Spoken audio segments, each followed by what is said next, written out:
그런가 하면 민주당도 본격적인 공천 작업에 들어갔습니다. 민주당 공천 심사 기준에 눈에 띄는 점이 논란이 되고 있다고 합니다. 오늘자 조선일보 6면입니다.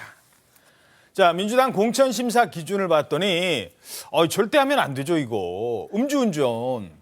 근데 음주운전을 제외시켰다. 이런 논란이 있다는 거예요. 자, 최지원 기자, 이게 어떤 논란인 거예요?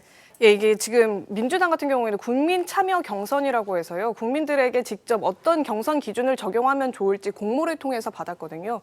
인터넷 온라인 사이트를 통해서 공모를 받았는데 이를 통해서 결정된 5가지 기준이 학교 폭력과 증오 발언, 성범죄, 음주운전, 그리고 또 직장 갑질이라는 겁니다. 그런데 이게 이제 혐오 범죄의 기준이고요. 그 국민 참여 공천으로 받은 게 부패와 책임지는 자세, 성범죄, 국민 의무, 직장 갑질과 학폭인데요. 두 가지가 빠졌네, 왼쪽에 보니까. 지금 화면 보시는 것처럼 왼쪽에 있는 게 이명백 공관위원장이 직접 이 기준을 적용하겠다라고 설명을 했던 거고. 처음에 이제 설명할 때는 음주운전 포함됐었고 혐오 발언도 포함이 됐었어요. 맞습니다. 그런데 이제 국민들에게 공모를 받아보니 이런 도덕성 기준이 생겼다라고 하면서 오른쪽에 5가지 기준으로 재정립이 된 겁니다. 이런 과정에서 이재명 대표가 과거 2004년에 음주운전으로 걸린 적이 있었는데 이 기준을 이재명 대표에게 적용시키지 않기 위해서 의도적으로 뺀 거 아니냐, 삭제한 거 아니냐 이런 비판이 나오는데요. 다만 이제 민주당에서는 예비후보 검증위원회 단계에서부터 음주운전이 윤창호법 시행 이후 건으로만 한정을 시키기로 했어요. 그러니까 2010년 이후에 음주운전 된 경우에만 2010년 이후 그 적용을 했기 때문에 그 전에 2004년에 이재명 대표 음주운전은 원체부터 적용이 되지 않는다 이런 설명을 민주당에서 꾸준히 해왔고요. 근데 그때 음주운전이 면허 취소 수준이긴 했어요. 0.1이 넘었었잖아요. 제가 기억은 안 납니다만. 예, 맞습니다. 158 정도. 기억하시네요. 0.158. 네, 그 정도였긴 한데 다만 그 민주당이 정해놓은 기한 내에 음주운전은 아니다 이런 설명과 함께 이재명 대표가 해당되지 않는다고 했는데요. 다만 지금 분란의 소지가 있는 부분에 대해서 민주당 설명을 조금 설명드리면 지금 이명백 공관위원장이 얘기했던 5대 혐오 범죄 같은 경우에는 공관위원회 산하에 있는 도덕성 검증 소위에는 이 기준이 적용이 됩니다. 그런데 이제 국민들이 참여해서 경선 기준을 만든 아까 화면에서 보셨던 오른쪽에 새로 정립된 이 규정은 공관위 전체 경선 기준으로 적용이 되거든요. 그러니까 두 항목 다 아주 배제되진 않는 것이다 이런 설명을 하는데 다소 헷갈리시겠지만 어쨌든 공관위 전체 평가에 음주운전도 윤창호법 이후의 경우에는 빠지지 않고 적용이 될 수 있다 이런 설명을 민주당은 내놓고 있습니다. 자, 0.158도 기억하고 계시는 최병묵 선배님.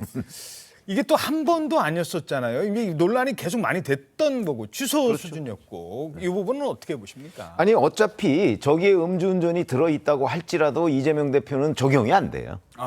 그런데 왜 뺐을까? 지금 민주당 설명은 국민 참여 공천에 참여하는 사람들이 지금 선정한 거다 이렇게 얘기를 하지만 저는 그 가능성 물론 있겠죠. 그러나 기본적으로는 사실은 그 이재명 대표가 조그만 어떤 본인 관련한 논란도 일으키지 않겠다. 이번 공천에서. 저는 그런 의지가 저기에 돋보인다고 봅니다. 그러니까 본인이 관련되는 음주운전이나 아니면 그동안에 공무집행 방해 그다음에 선거법 위반 한두 가지가 아니잖아요. 그 이재명 대표가 과거 벌금을 받았던 전력이. 근데 이런 어떤 것도 저기에 적용을 해서 삭제를 함으로써 본인과 관련한 어떤 논란 소지 자체를 없애겠다. 이런 결정이 저기에 반영된 것 아닌가 이렇게 생각합니다. 이재명 대표가 오늘 그 공천 심사 받는다고. 이재명 대표도 심사 면접은 하는군요. 면접을 해야 되는 거군요. 예, 오늘 1시 55분쯤이거든요. 민주당 당사에서 열리는 인천 계양을 지역구 예비 후보 면접에 이재명 대표도 참여를 하는 걸로 알려지고 있고요. 그 해당 지역구에 한 예비 후보 2명, 민주당에서는 한 2명 정도가 참여를 해서 아마 합동으로 공동으로 면접을 진행돼요.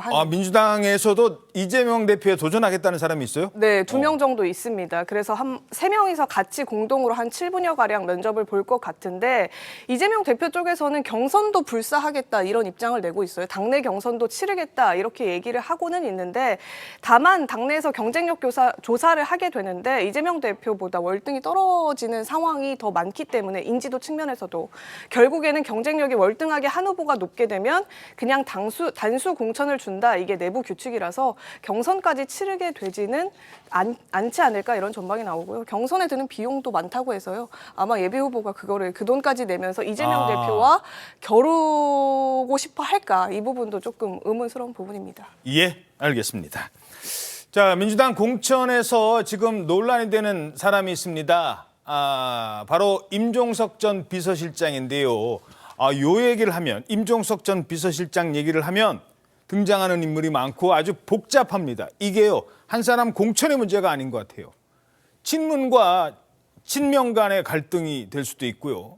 그리고 상대 당인 국민의힘과의 관계가 있고요.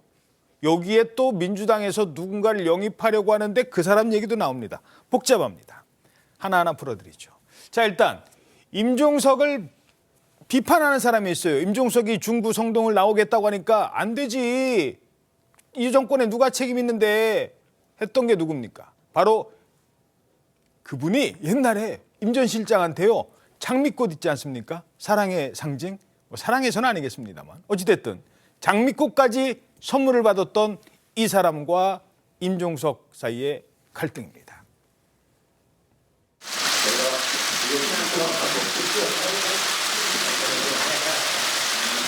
이게 이제 사기는 제가 샀는데 마음은 대통령님 마음을 담은 겁니다. 알았어. 근데 대통령님 있잖아요. 인색하시네. 이게 한 송이밖에 안 주셔요.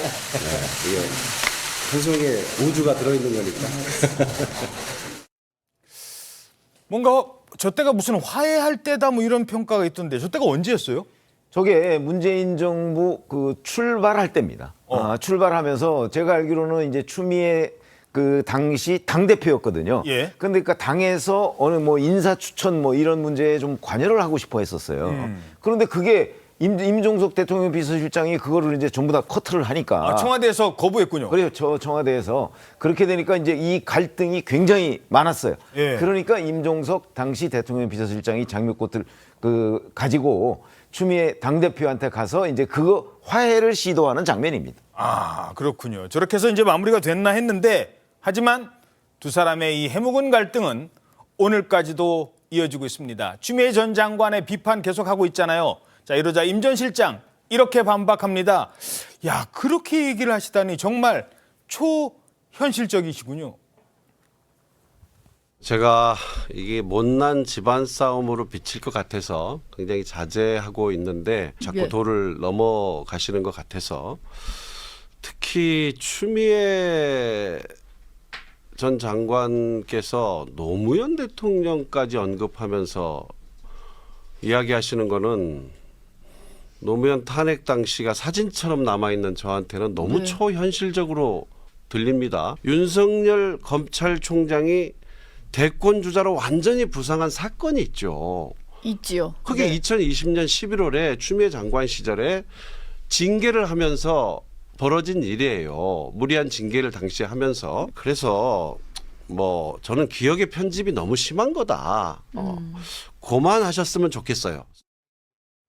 자, 일단 지금의 윤석열 대통령을 누가 만들었느냐. 그때 검찰총장을 계속 압박하던 법무부 장관, 추미애 장관 때문 아니냐. 이건 뭐 그동안 많이 다뤘는데 친문 입장에서는 그거보다 더 기억에 남는 게 있는 거예요. 뭐냐. 노무현 탄핵 당시가 사진처럼 남아있다. 요 얘기를 했거든요. 이건 무슨 얘기입니까? 잘 아시다시피 노무현 대통령을 당시에 탄핵한 게 한나라당과 바로 추미애 대표의 새천년 민주당입니다.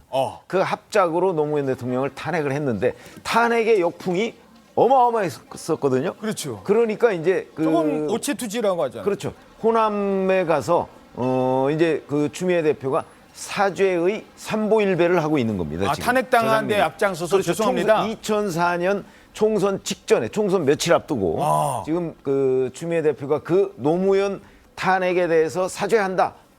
그러면서 전남도청에서 아마 제가 알기로는 5.18 묘지까지인가 그렇게 삼보일배를 하고 있는 장면입니다. 자, 그러니까 친문 입장에서는 아니 옛날에 탄핵해서 저렇게 뭐 잘못했다고 하더니 이제 와서 뭐 우리 보고 어쩌고 저쩌고 죄송합니다. 뭐 이렇게 비판을 하는 것 자체가 정말 초현실적이다라고 얘기를 하는 겁니다. 자, 그런데 이거 하나. 추미애 전 장관도 알 거 아니에요. 자신이 목소리를 높이면 결국 그 화살은 본인한테 돌아온다. 그럼에도 불구하고 공세를 펴는 이유는 뭘까요? 제일 중요한 것은 이제 총선을 눈앞에 두고 있기 때문에 공천을 받아야겠다는 생각에 지금 굉장히 무리수를 많이 두고 있는 것 같아요. 추미애 전 장관 같은 경우는 제가 볼 때는 이제 민주당 전통적 민주당 입장에서 보면 원죄가 두 가지가 있거든요. 하나가 이제 노무현 전 대통령의 탄핵에 참가했던 거. 근데 두 번째가 윤석열 대통령 탄생의 1등 공신이라는 거예요. 그러면 결과적으로 민주당이 엄청난 해악을 끼친 거 아닙니까? 그런데 그 탓을 다른 사람을 돌리는 거예요. 특히 최근에 있었던 윤석열 대통령 징계와 관련해서 대통령 취임 당선까지 이끌었던 사람이 어떻게 보면 본인인데도 이 부분을 좀 감추려고 하는 것이고, 더군다나 본인이 어떤 정책 기반이 없어요. 그런데 총선 나가서 공천을 받고 싶은데 결과적으로 자기를 지지할 수 있는 사람은 민주당이 이제 강성 지지층이라고 생각하는 거예요. 예. 그러다 보니까 지금 강성 지지층은 사실은 친문이랄지 문재인 전 대통령까지 다 공격을 하지 않습니까? 그래서 저런 식으로 공격을 해서 얻을 수 있는 것은 결국 경선이랄지 아니면 이제 친명으로부터 어떤 마음을 얻겠다는 거예요. 그래서 공천을 받겠다는 건데 저게 과연 뭐 선거할지는 모르겠지만 저런 과도한 저런 측면이 오히려 본인에게 화살이 돌아오고 역풍이 불 수도 있는데 아마 눈앞의 이익에 너무 취해 있는 나머지 굉장히 무리한 행동을 하고 있는 것처럼 보입니다.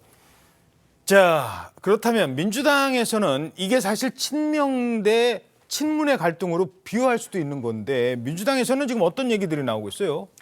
예, 민주당 특히나 이제 청와대 출신 의원들의 임종석 전 실장 비호가 이어지고 있기는 합니다. 고민정 최고위원과 윤건영 의원 민주당 필패의 길이라고 하면서 내부 분열을 최소화해야 한다 이렇게 목소리를 높이고 있는데요. 다만 이제 공세적으로 더 공세를 강화하지 못하는 게 왜냐하면 민주당에 지금 청와대 출신 의원들이 꽤 많거든요. 예. 그런데 지금 저 두 사람 외에 공개적인 목소리가 못 나오는 이유는 아마 당장 본인들도 다 예비 후보 신분이고 선거를 치러야 하는 입장에서 그 친문이라는 마케팅이 친문으로 규정되는 부분이 선거에 불리하게 작동할 수 있다 이런 내부 여론이 있다고 합니다. 실제로 뭐 포스터를 붙일 때도 문재인 청와대 이렇게 안 쓰고 그냥 청와대 행정관 출신 이렇게 쓸 정도로 지금 그 지역 여론에서는 왜 윤석열 대통령 탄생에 도와줬냐 이러면서 비판하는 지역민들의 여론이 꽤 높다고 하거든요. 그렇군요. 그러니까 이런 공개적인 갈등을 임종석 전 실장과 추미애 전 장관 이렇게 내부 분열로 비화되는 조짐이 최대한 없길 바라는 게 예비 후보들, 그러니까 총선에 나서는 의원들의 심경이기 때문에 구체적인 방어는, 그러니까 전면적인 방어는 최대한 피하고 있는 모습도 보이고 있습니다. 이게요, 자칫하면 이게 그냥 친명계 친문계의 갈등이 공천 앞두고 갑자기 펑 터지는 발화점이 될 수도 있거든요. 네, 그렇습니다. 민주당 내에서는 언제든 이렇게 재발할 가능성이 있는데 당이 어떤 방향으로 전체적으로 비전과 정책으로 갈 것인가라는 것이 부각되지 않고 항상 이렇게 이제 인물 중심, 그 인물들이 서로 모여 있는 계파 중심 이런 식으로 부각돼서 이제 집안 싸움이 나는 행태인데 특히나 이제 추미애 장관 같은 경우는 자신의